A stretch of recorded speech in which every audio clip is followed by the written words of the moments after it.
Welcome to the Sunday Scotch Society. I am the intrepid, how does one say this?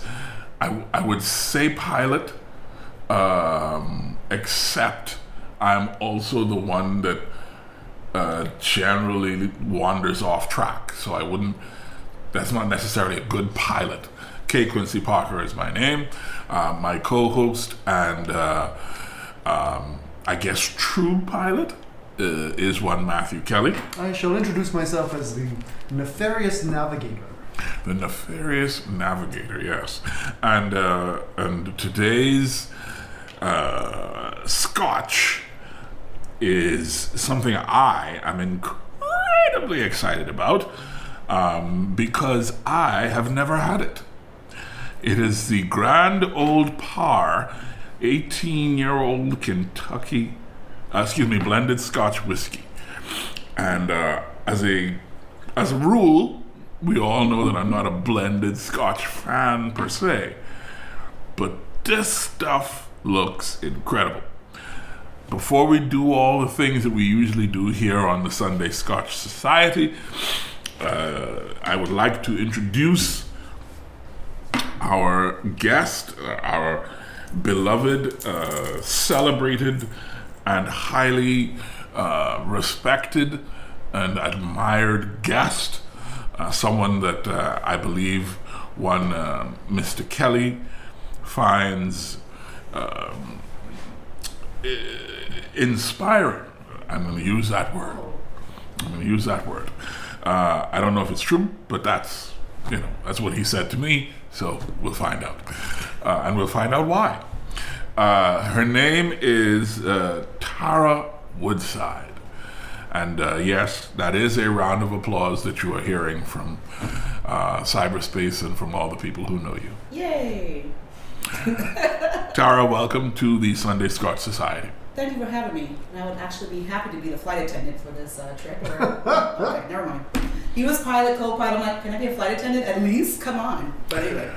Well, our intention is to have you fly first class. Oh, absolutely. However, I can do that. should you volunteer, we will not be against it. Wonderful. I have a sort of a list of questions for you, Tara Woodside, but I am also cognizant of a sort of history in this arena of seizing the lead. Okay. And this time I wish to seize the second place and cede the ground to my brother Matthew to take charge of this particular conversation. But before Matthew does that, I want to point out that at some point I'm going to ask you about your tattoo. Okay. Which one? Oh, the one you can see. Okay, good. All right, gotcha. But then, all right, let's go. I was gonna say the one I could see. This is adult programming, right? Yeah. Like, okay. I just wasn't sure that, So, Matthew, if you would, perhaps we should, Let us do the do. Yeah. So the old par, the Grand Old Par, 18-year-old blended Scotch whiskey, smells divine. The nose is it's a little citrusy, it's a little sharp. It has, there's obviously alcohol there, but there's also a hint in the back of some fruit, maybe some candy. So I'm really looking forward to tasting it. I'm really, really looking forward to it. You have the contemplative look on your face as you from time to time do in these situations. What is your contemplation telling you?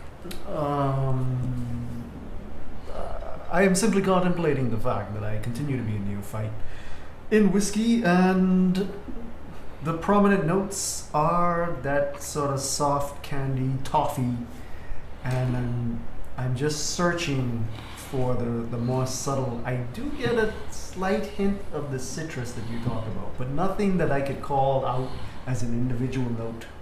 So I am more or less just contemplating how much of a noob I am.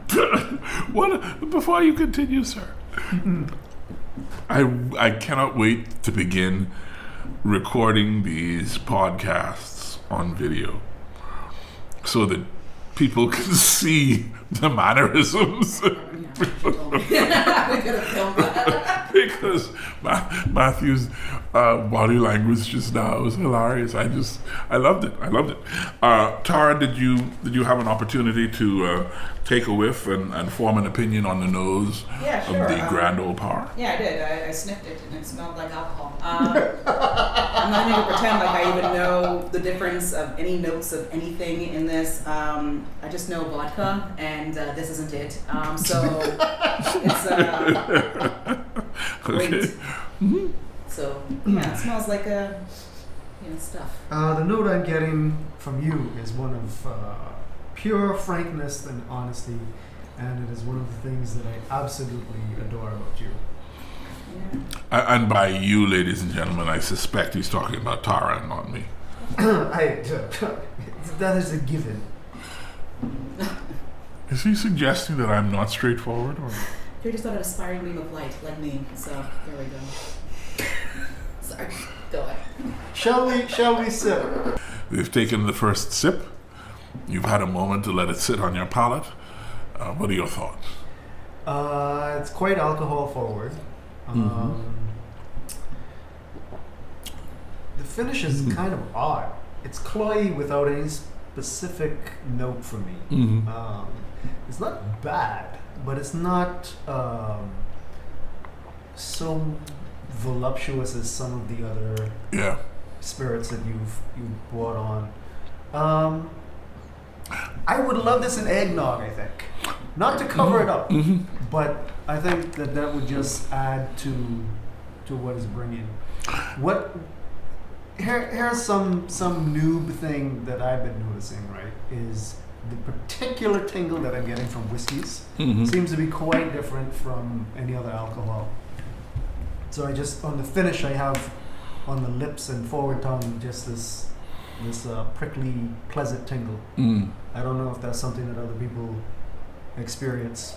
It could just be post-COVID. It could be that too. Issue for me. I don't know. No, I don't think it is though. Most of the good scotches / bourbons / whiskeys that we've had on the show and at Whiskey Wednesdays are, at least 90 proof. Some of them have been higher than that. So you're talking about really, really alcoholic beverages that are traditionally they're a little stronger than the other alcohols, right? Except really the only one that's consistently that strong is rum. Right? The vodkas are about 80 proof and the gins are about whatever, So the scotches tend to be a little stronger, and I think that's what you're tasting. I do note now that this is quite a long finish, and I'm getting some nutty, almost between an almond and peanut flavor there. No, not in a bad way. In a properly roasted over a palate-fueled flame by a Rasta who know what he doing, roasted peanut. I get you. I get the guy who's on is that Blue Hill Road and Meadow Street. Yeah, he usually standing right there roasting. Yeah, I like that guy. I added a drop of water to it to help it open up a little bit, and it did. It pushed a little bit of the alcohol aside, but it I don't know if you're familiar. I think the closest flavor that I can think of is fruitcake. Okay, oh, wonderful. I'm not looking forward to drinking this then. And I'm not saying that it tastes.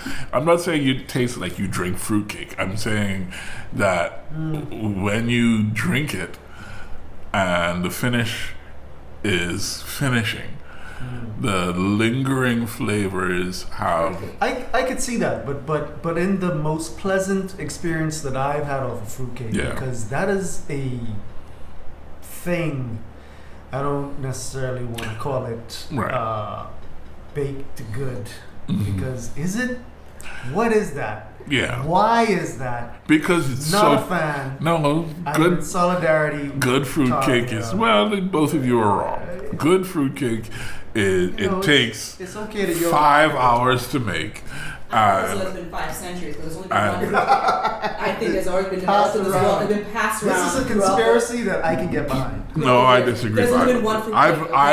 I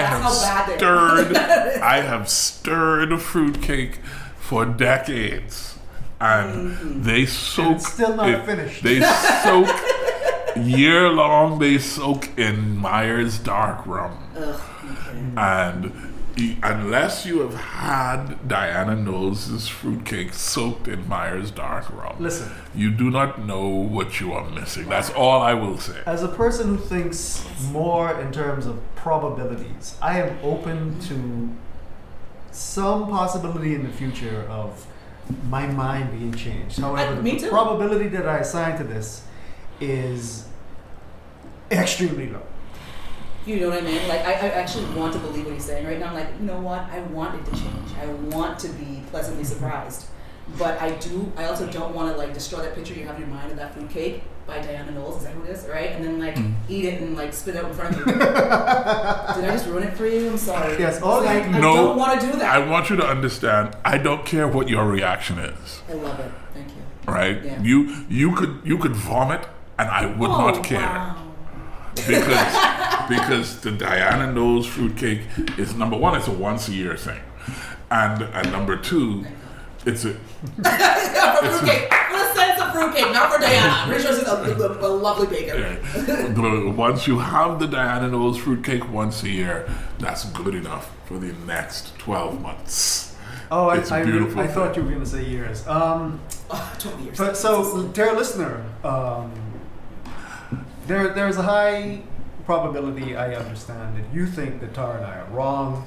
Mm-hmm. Add us on socials and also produce the proof. The holidays are coming up. If indeed this thing exists, prove it to us.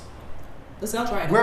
We're open to the possibility. I'm absolutely open to that. We just think that you're gonna fit. I want to be converted. I really do, honestly. I would love to change my opinion on that. I would love to. All right, fine. Moving on. With that, yes. Was there anything else you wanted to hit, Quincy, before I begin this conversation with Tara proper? No, the Grand Old Par, aged 18 years, is a decent blended Scotch whiskey. I think that I will be trying to figure out what to pair it with while we chat. Immediately, desserts come to mind. Flans, a parfait, something that is both sweet and savory, that could stand up to the alcohol, but also bring out some of the fruit flavors in the whiskey. So yeah, I'm good. Onward. Let us forge ahead. Yeah. So I think we ended before I asked Quincy that by saying that you're open to the possibility, you want to be converted. And I would like to begin the conversation by asking you, what are some of the positions that you hold lightly, if strongly, that you don't mind being converted on? Wait. Yeah, I'm like, what? I'm confused by this question. I am I'm sorry. so confused right now. Yeah, so the same way. If you would a child. Okay, Honestly, I don't. All right, explain it to me like I'm a 2-year-old, as Denzel would say. All right, I think with 2-year-olds, that's when I walk out of the room. So for instance, the same way that we'd be okay changing our minds if the correct example of fruitcake came along. What's something that you have in the past believed and changed your mind on, or currently believe but you're open to changing your mind about? Let me think. That's a good question. Wow. No, but I haven't been converted yet. Sorry, never mind. No, but you're open to being converted on. Oh, electric cars. Yeah, sorry. Yeah, that. Yeah, a lot of people are trying to convert me now. Like, listen, electric cars is the way of the future. I'm like, I believe you, and I am 100% behind that. Mm-hmm. Only thing is, I'm like, I live in the Bahamas. Yeah. So it doesn't seem to work out. Not just yet. So I'll stick with my little quote unquote gas guzzler, I guess, until then. I'm gonna back you up for several reasons here. Like I'm one of these people. I'm what some people might consider an environmentalist. However, I'm a realist about the situation, and if for instance we changed our fleet out at the rate of whatever we change our cars, 2, 3, 5 years, mostly we'd be getting second hands with electric cars. If that's the early set of cars, the batteries are not going to be as good as they need to be for us to do that. What about the grid here? We could hardly keep up with what we have. Like, how are you going to get support? That's the thing I'm worried about. You can have a bush mechanic working on your electric car. Like, there's issues here, and I support in principle the move to electric cars, right? But for the Bahamas, and I gotta understand these people driving Teslas here. How rich are you? Because when this thing goes down, you gotta put this thing on the boat to take it to the States to get looked at, and then bring it back. That's exactly it. And to be honest with you, the first thing that comes to mind when I do see a Tesla on the road, I'm like, that's clearly a different tax bracket. I'm not there yet. And I'm like, we're good on them. Good on them. Oh, yeah. I was like, and if you're not in the tax bracket, stop lying to yourself. You're going to be waiting a while because the practicality of that is kind of... So I have a slightly different take, especially on the Tesla. Most people that I see driving Teslas, I believe, are driving the Tesla in an aspirational sense. Oh, okay. There is very little chance that they actually can afford to drive a Tesla. But they've bought one secondhand out of California or wherever they got it from. They drive it on the street and pray every day that nothing happens. And should something happen, I believe that if we were to take a drone and fly it around the island, we would find a number of Teslas parked in the back of people's yards, waiting for the day when they make the $50,000 they need to repair and get their Tesla back on the road. Not only that, but he's sitting next to a Paso because they had to replace it with that. I'm sorry. It's the easiest. That's what I believe. That is what I believe. I can see that vision. Quick straw poll, Paso or Note? Oh my God. To me, it's the same thing. Honestly, I don't see the difference. I refer to them both as demon cars. Aren't they both Toyotas? No. Oh, no, one's a Nissan. Yes. And the reason I refer to them as demon cars is because demons drive them. And when you I've experienced this myself. When you sit behind the wheel of a Paso or a Note, you become a demon. Because you drive the car in a way that makes no sense for the car you're driving. You drive the car as if it's a tank, when what it really is a piece of tin foil with wheels. I actually agree. Sorry to agree. No, go. I actually agree with you. But it wasn't with I'm going to say it right now, only because, about 3-4 years back, I had to end up going to an event. It was some award show, and my vehicles went down. I mean, all of them. And I had to rent a vehicle, and the only one they had available was a March. Okay, and when I The March is the worst. I know, I'm about to tell you that right now. So I'm like, ugh, a March? And I was like, what, is AC cold? And that's what I was worried about, because I'm like, and he was like, yeah, absolutely. Sat down, like, oh, this is such a stupid, tiny little car. And when I sat down, I kid you not, the first 10 minutes of that car ride, I think I had morphed into something completely different. And that little thing was fast. Okay, and I thought I could take on the world in this little thing, and that's exactly how I drove it. And I'm like, I see why people lose their mind. Oh my goodness, like a possession. The car possesses you. So I hear you guys. I'll never buy one. I'm just telling you. But I was like, that thing was swift. Okay, that AC was chilly. I loved it. I could throw it anywhere. It didn't matter, and it didn't matter to me if people hit me in it. I was like, it doesn't matter. But I'm like, okay, that's but that's the problem. That's the problem. I know. If people hit you in it, you're gonna die. I realized that. That's the problem. But my mind was telling me, you're invincible. Okay? Exactly. Right, the car whispers to you. It was like, what was that car movie back in the day? Christine. Christine, that's what it was. It was Christine. She's like, you're fine. I'm like, okay, I got it. Okay, but I'm gonna counter with little ladies in huge SUVs also think that they're invincible, I hate right? it. And I put it to you that perhaps just consider that maybe it's not necessarily the car, but the car is an enabler of something that is deep within you guys' souls. It's like money does not corrupt but reveals. Perhaps marches and notes and passos and for little ladies, huge SUVs reveal something inside of you. Matthew, I don't appreciate you calling me out like that. Because there is some truth to what you're saying for real.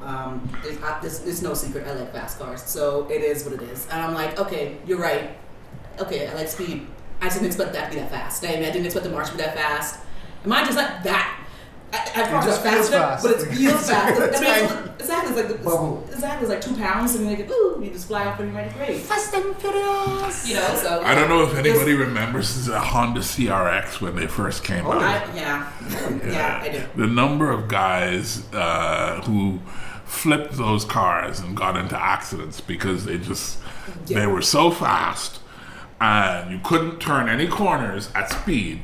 Because once the air got underneath the car, it just flipped it over. There was an epidemic, actually. It was like in the early 2000s when it came to the Japanese import vehicles. I was a part of that crew. Mind you, I didn't wreck any of my vehicles. But it was the Evolution, the Evos. What was that car? That's a Mitsubishi Evolution. Yeah, anyway, long story short, they're the fast ones that are like racing on the tracks.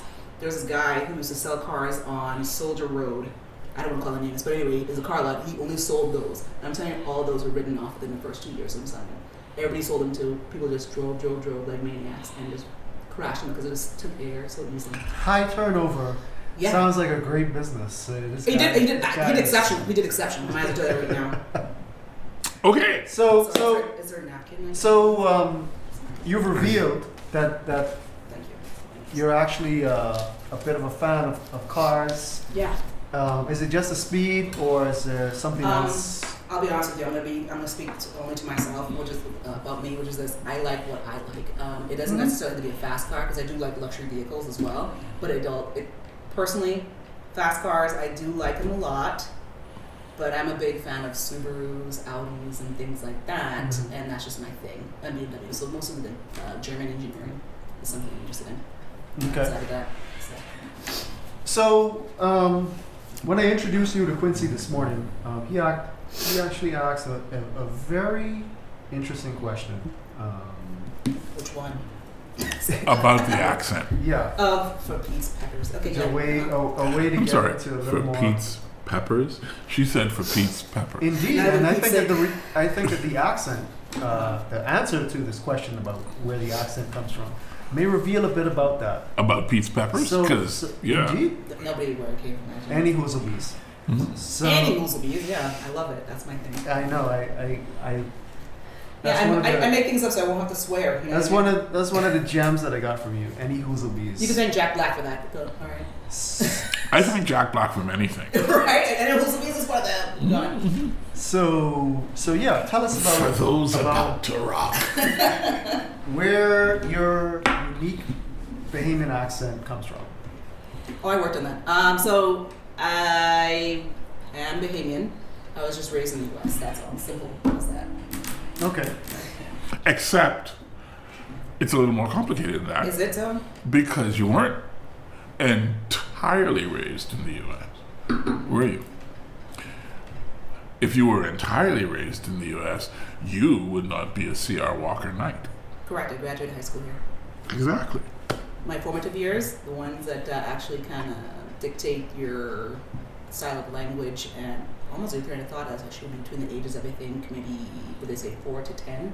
So those are the years in which I was raised in the U.S. So I came here as a teenager. I was about 14 or so. So that's a long time. But yeah, so I did graduate from C.R. Walker. So there's a... They say that geographic areas tend to mold particular parts of personalities.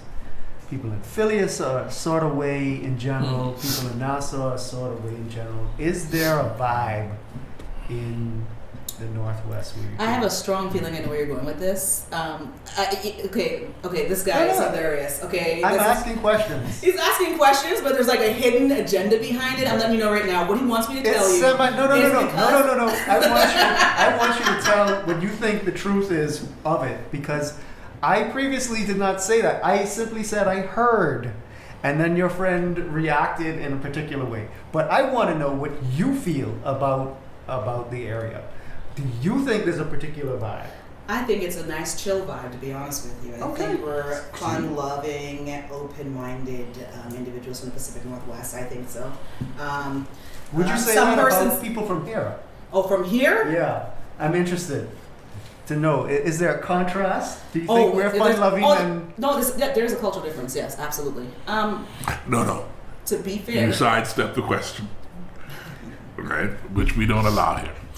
So, do you think that people in the Bahamas are, as you described your Pacific Northwest kin, or sorry, you have something on your nose. Want you to tap your nose? You have a piece of skin. Yeah, it's something. Yeah, the scale there. It's on your tip of your nose. Is it gone? No, tap again. It's a bit. There you go. Now it's basically gone. Yeah. Do I suffer from the same thing because my nose started freaking out? I don't know. Okay, we'll go. You're good. Is it gone now? Yeah. Okay. No, I like to make sure I look up for people. I'm sorry. I was like, something's there moving. I don't want a stranger to tell you it. Okay. Matthew brought this weirdo into my life, and I like it. So the question is: are Bahamians, as you have described the Pacific Northwest folk, fun-loving and open-minded? Yes. Liar. I do. No, I'm just saying because I know where he was going with that with the P&W people. I knew what he was going to say. He's trying to... No. Hold on. You're continuing to sidestep here because what I didn't want to say that they were anything. I wanted to know if you agreed with that. And you've put forward that they're fun-loving. And now we want to know, do you think that the Bahamians are fun-loving and open-minded? Not as open-minded, no. But I think I agree. I've seen a change over the years, though. Honestly, I've seen some subtle differences now. I mean, from when I first arrived to now, I've seen some changes. Is it massive? Not really, but I could at least take note that there is some change. Okay, like what? Okay, so children, well, say I'm going to compare from when I actually came into schools and to, like, let's say fun day, let's talk about like the way they dress. Like when the children had the opportunity to dress the way they want to dress, right. It was all like this uniformity kind of look thing that was going on, and everybody just happened to have to look this way. So it tells me that their parents' influence and everything kind of like weighed heavy on it, and they refused to like truly be an individual. Because when I came, this is the era where like I came from the era where there's Jinko jeans. I don't know if you guys are familiar with that. This is a wide leg pants thing, and so if you're not familiar with Washington State or anything like that, it's like the grunge capital. Right. So I came grunge wear to Fun Day. So could you imagine that kind of look? and that kind of androgynous kind of look kind of thing going on, like, what? Why are you dressed like that? Kind of thing where all the girls are super feminine looking and everything, and I was not. And I was like completely comfortable with that with my flannel shirt and wide-leg jeans. Yeah, that was not the thing to wear. Mm-hmm. But now I see children now in 2022 and 23, they're changing the way they dress. They don't all look the same anymore, and I'm kind of happy to see that. I'm like, great. I can see your personality. I can see what your aesthetic is, and that's kind of refreshing. So I was away recently, right? And I observed this where I was. I was in Montreal, and these larger cities, you'll see the groupings of people more so just because there's way more people. You have an opportunity to see. You can find your tribe, whatever. Yeah, right.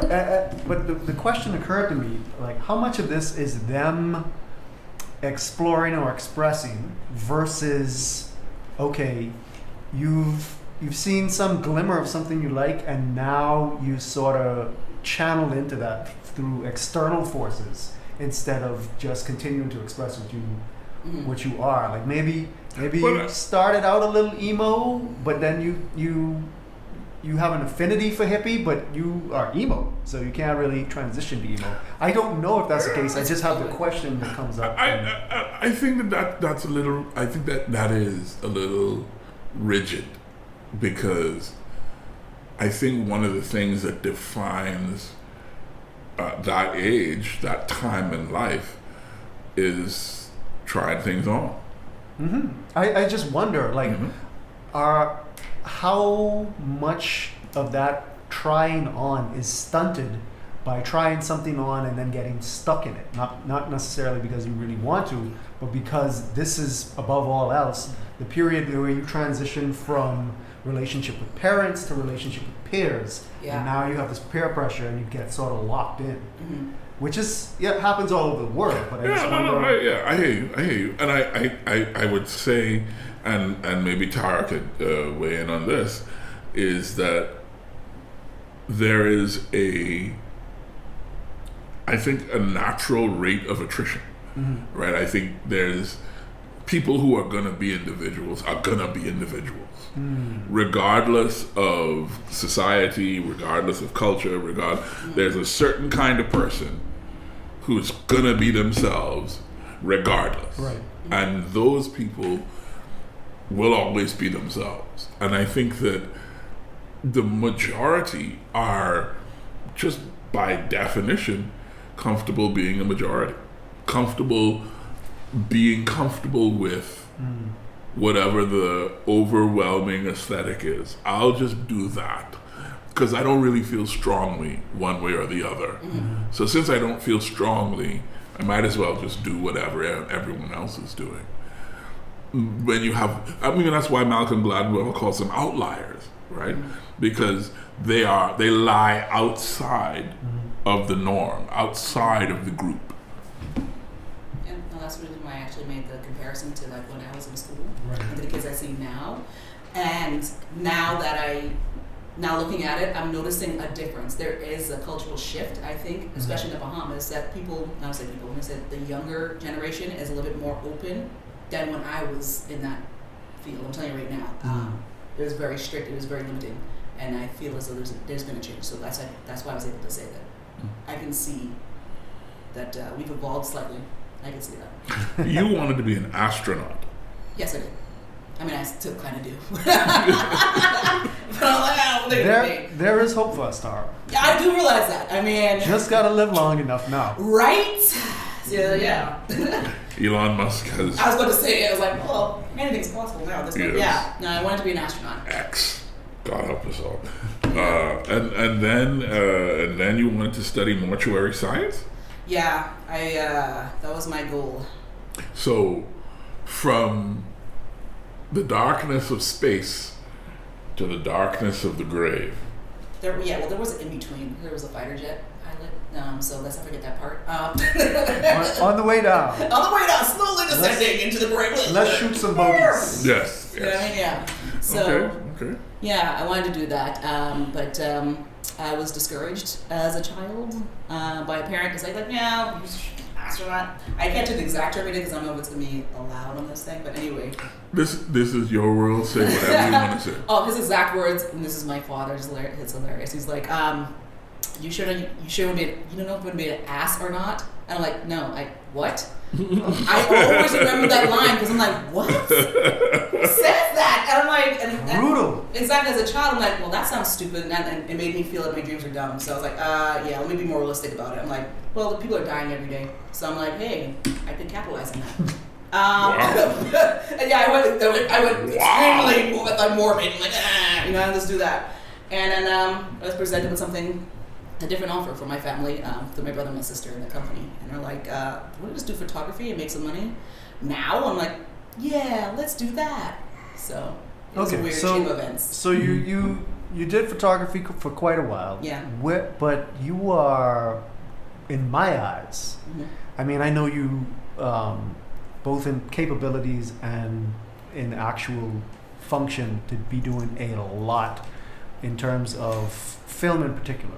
Right? Yes. So anywhere from writing to producing to editing, Yes. the gamut, right? Yeah. But I view you primarily as an actor. Yes. So what gets you there? How do you jump from photography? Like, was this already innate? Or did you just come across it? Was it a love for film that was already there? Like, what makes you jump out and be like, I want to get in front of this lens and do foolishness? I was obsessed with film, period, since I was a kid. My earliest memory is, let's see. My earliest memory is watching TV and seeing the Sesame Street. And I'm like, yeah, I like television. And I kept on watching different programs, reading a lot of books, and that's something that was always inside of me. And so doing the family photography thing, I just realized, hey, my side thing that I like to do, my little hobby was doing plays and doing little skits and that and whatnot. And I realized, you know what, I could actually combine the two because I'm trying to figure out how is it separate? How is photography separate from video? Because I mean, you go from still to motion picture, so what is the difference? And so I started making that kind of connection. Right. Like, let me just do it. You know, it just occurred to me. This is at the time when DSLRs start to get video modes. Absolutely. And Right? And so digital cinema has this just complete and utter revolution over this very short period of time. Yeah. How? Oh my! Yeah. Okay. So I remember. Was it a T60? No. T1. A T1. A T1S. T1i. Yeah. T1. It was a T1i, and it would overheat. Absolutely. Yeah. Yes. Our company, my family's company, solely only used Canons. Yeah. So yeah, I knew about the overheating issue for all the different models. So yeah. I'm a Nikon freak, so the T90. So back to what you were saying, I Matthew, didn't you do said it. something Nikon anyway. Oh my! You have to understand, Nikon upped their game, but at the time, in the video world, they were a laughing stock. Of course. Yeah. You know, I didn't do video. My last camera was a Nikon F4S, right before Nikon released the F5, which was their first like super digital SLR, and I miss old school photography. Like I miss that the art and the craft There's of a it. beautiful, there's a beautiful craft there. But you were more interested in the video. But before we get to that, tell me about Second Life. Huh? Because you were cutting movies Oh. in a VR-ish world long before last year or 2 years. Yeah. Meta craze kicked in and fizzled out. Oh, you're talking about Sims. Sims. Oh, what was it? It was Sims. It was Sims, yeah. Oh, was it Second Yeah. Life? Yeah, Okay. no, it was All right. Sims. So let me get into it. So tell me about Sims. Okay, so I started so like I said, once again, I was in still photography, and I just wanted to make films. And the truth about it is I actually just wanted to act in films. I just wanted to be just strictly an actress, but living in the Bahamas. But how? I'm sorry. Like how trying to pick up the cross. Yeah, Matthew asked that question. Yeah. And then he got distracted. Yeah. By you gotta make sure you stay on those. No, only because I want to see the transition, but I don't see it yet. Right, I know. It's gonna take a while to get there. We're gonna get there eventually, though. I promise you. All right. I just wanted to just be an actress straight up because I'm like, you know what? I think I'm pretty good at this, and I can remember lines, and like, you know, why can't I just do this? And you know, people always say I'm animated anyway, so I'm like, might as well put it to good use. And I realized that gigs were like very few and like long stints in between, and I didn't even know where to find the stuff, like find groups or whatnot. And that's how I got involved with track road, actually. And that was my first thing over here to get involved with when it came to acting and whatnot. But anyway, what was the question? Oh yeah, so while doing photography, I'm like, hey, you know what? It's taken so long. I could just make a film because I have this story in my head. But I'm like, wait, I don't have any experience in shooting anything. I mean, we do have a DSLR, but we were using it for still shots only because that's what the company for. And I can't take the company camera and start doing my own thing now, can I? So I'm like, I have this game on my computer right now, Sims, and I realized it had a record feature inside of it, so you could actually record play modes in it. And listen to me, I was a sim addict, okay? So I knew how to like get them to do anything I want at any given time without having the plumb bob being saved. If you guys know plumb bob, sorry, it's a little green thing that sits on top of people's head, but anyway. I did that, and I was like, hey, if I add music to this, it could be a silent film. And so I started doing short sim movies, and then putting on this page. I was called Machinima at the time.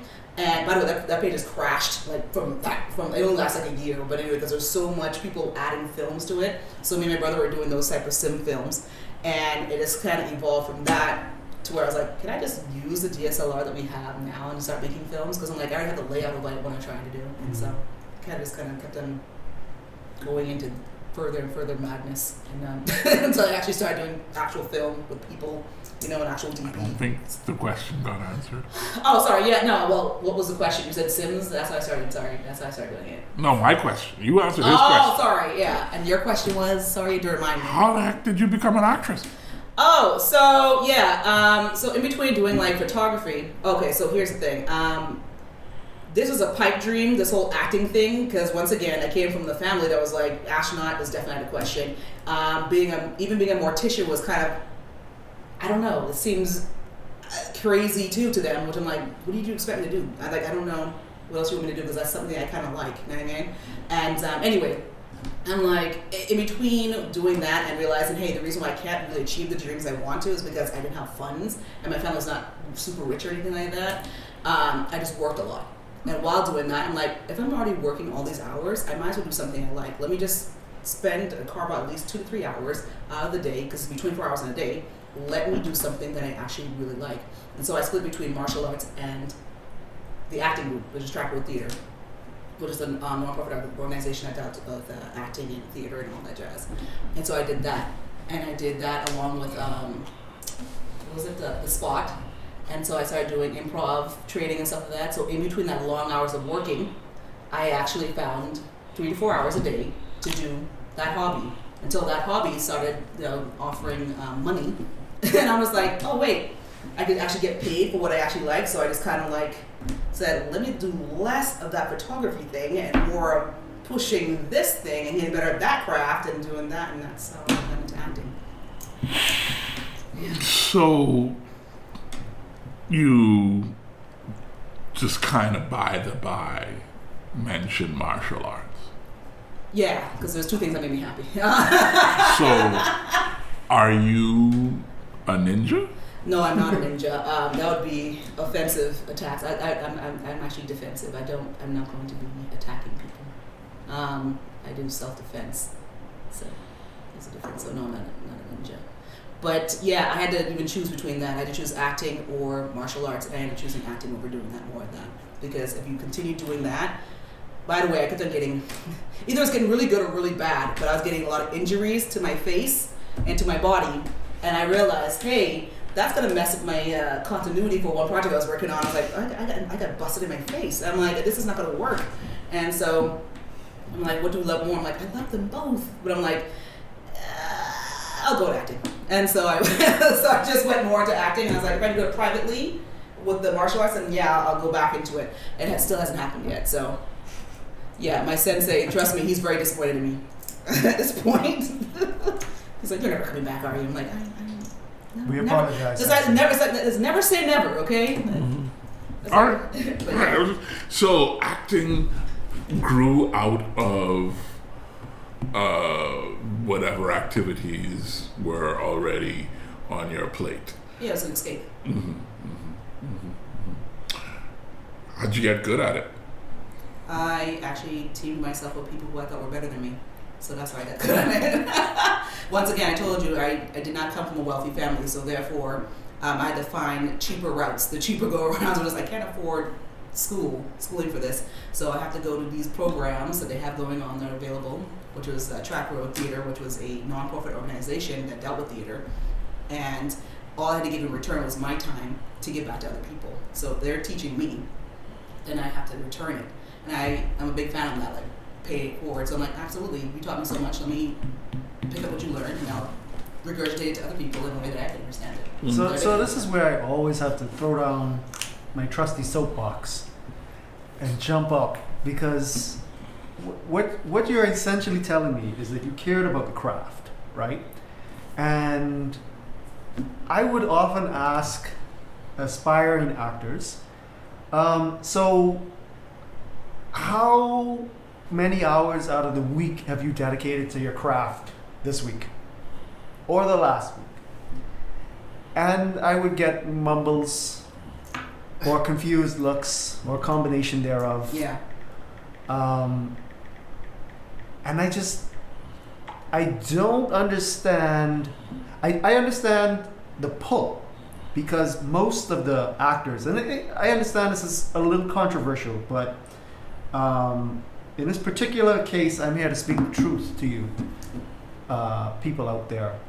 If you want to be a minor celebrity and have people clap because you did something on stage, I'm not against that. But please don't call yourself an actor, because there's a serious craft behind that. And one of the reasons I appreciate people like Tara is that they respect that, and so they actually work at it.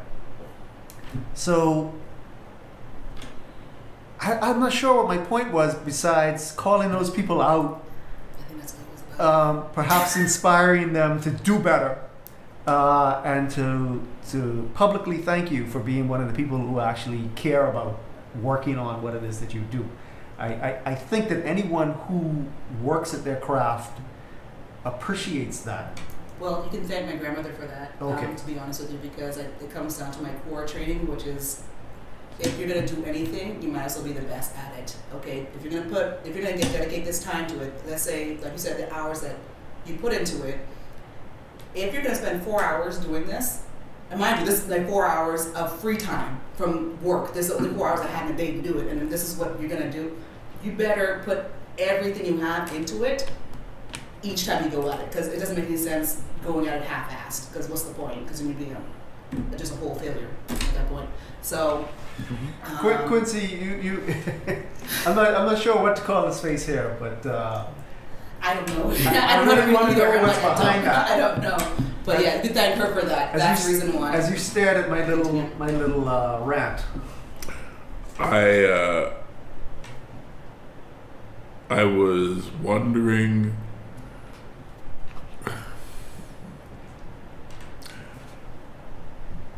I don't think you went far enough. there are many shows yet to come. Yeah. And so I will wait for those shows. But one of the things that a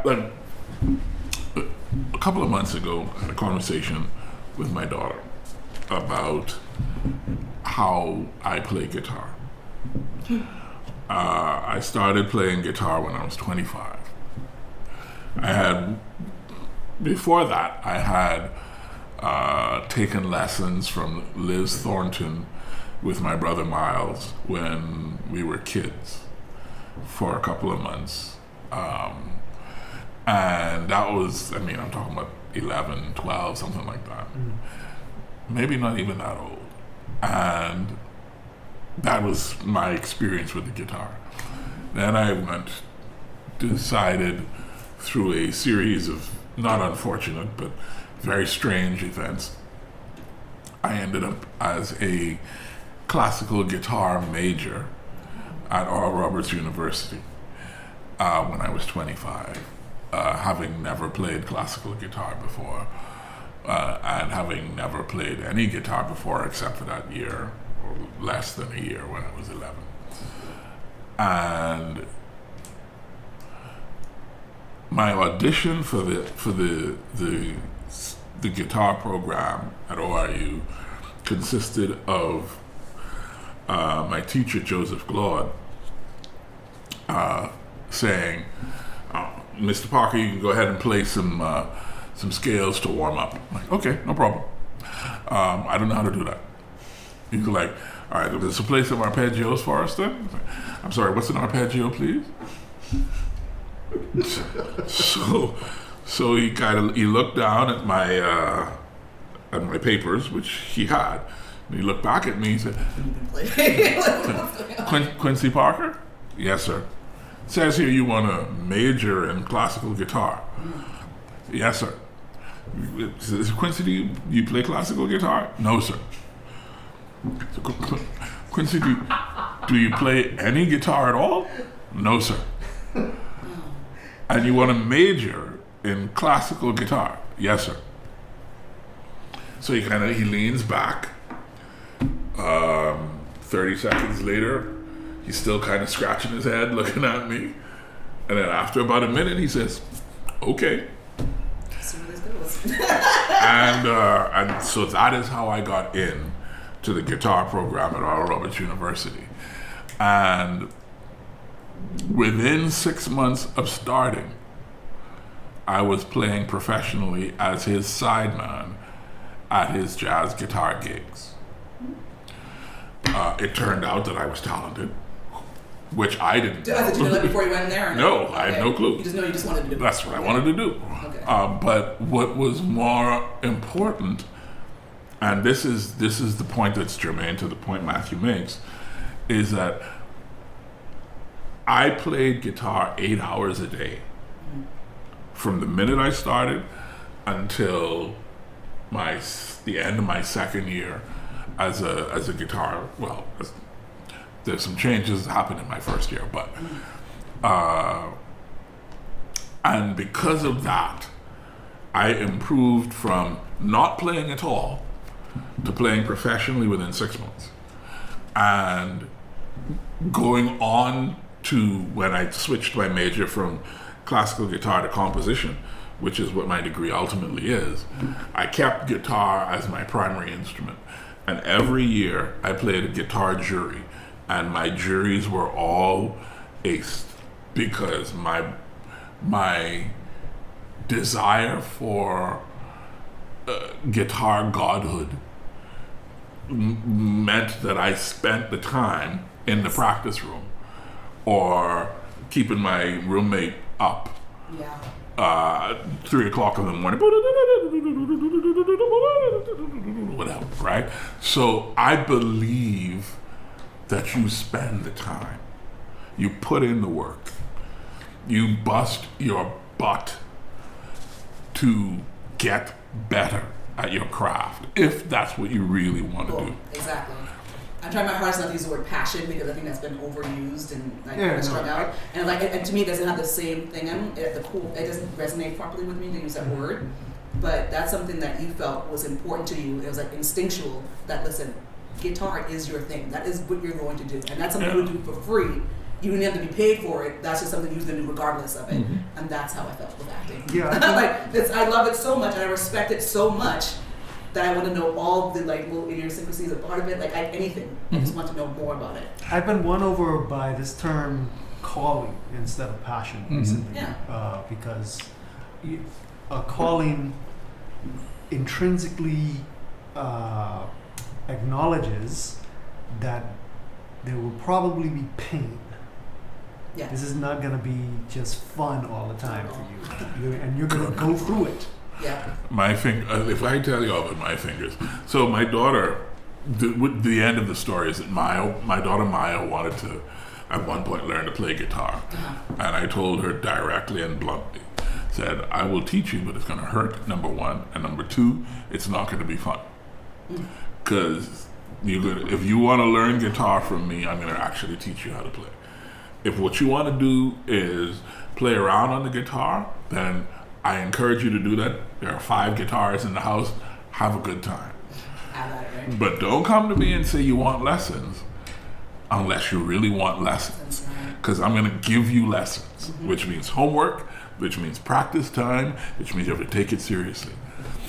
And of course, at 6 years old, 7 years old, 10 years old, no, right? No. But now, when she was 17, 18, she was passionate enough about it and convinced enough about this being her path in life that she came to me and said, okay, I'm ready now.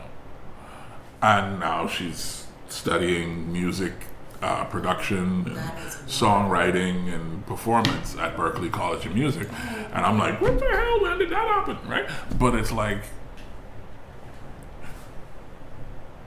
if you commit yourself to it, it will reward you. Absolutely. It's one of those things where people sometimes don't understand. And before we started the episode, we were talking about the culture here not understanding the value that the marketplace puts on the performing and creative arts. There was 1 year of his career where Pavarotti made $91 million in a 1 year period from his royalties, from his performances, from his whatever else, right? And it's like, so that's one end of the spectrum, $91 million in 1 year, right? But at the other end of the spectrum is if you are a first chair for any of the orchestral instruments, you could start at a salary of $60,000 to $70,000 US dollars a year. We don't think of musical instruments equating to a salary of $60,000 to $70,000 a year. Which is so sad. Right? And the reality is, not only is that out there, that's commonplace. That's par for the course. That's not even the London Philharmonic or the New York Philharmonic or the Berlin Philharmonic. You know what I'm saying? These are mid-tier, mid-city orchestras where people are making a living playing their instruments. And unless we as a culture realize that the marketplace puts value on these things, we're going to continue to tell our children to go across the bridge and get a job at Atlantis so they can buy a Honda and some rims. Or they could go get a job at Bahamar so they could focus on they putting... They would say Paso and hubcaps now? I'm sorry, go continue. Go on. Go ahead, Matthew. Push at back. the risk of contradicting myself, right? I want to give a little bit a pushback to the market. Not to the concept, but just with the caveat that the market here is very, very small. And so but we don't live say here. These things, right? But let's not pretend like it's going to happen necessarily here. Maybe 1 or 2 people, but we have to be comfortable with the fact that that will probably mean that person not being here. Yes. Yeah. And to me, that is fine. Because we don't live in the Bahamas. We live in the world. We're from the Bahamas. We're all earthlings. You're from the world. Especially as small as the world is now. People forget sometimes, I think, that the Bahamas has one of the most powerful passports in the universe. Yeah. Right? You have visa-free access to more than 120 countries around the world with your Bahamian passport. Yes. That means you can pick up and plop down in any one of those countries for however long, maybe 4, 5, 6 months. Yeah. Go experience the world, right? Maybe even get plugged into a place and then apply for a visa and say, can I stay? And they're gonna be like, well, you're awesome. Sure, of course you can stay. In fact, we'll pay you to stay.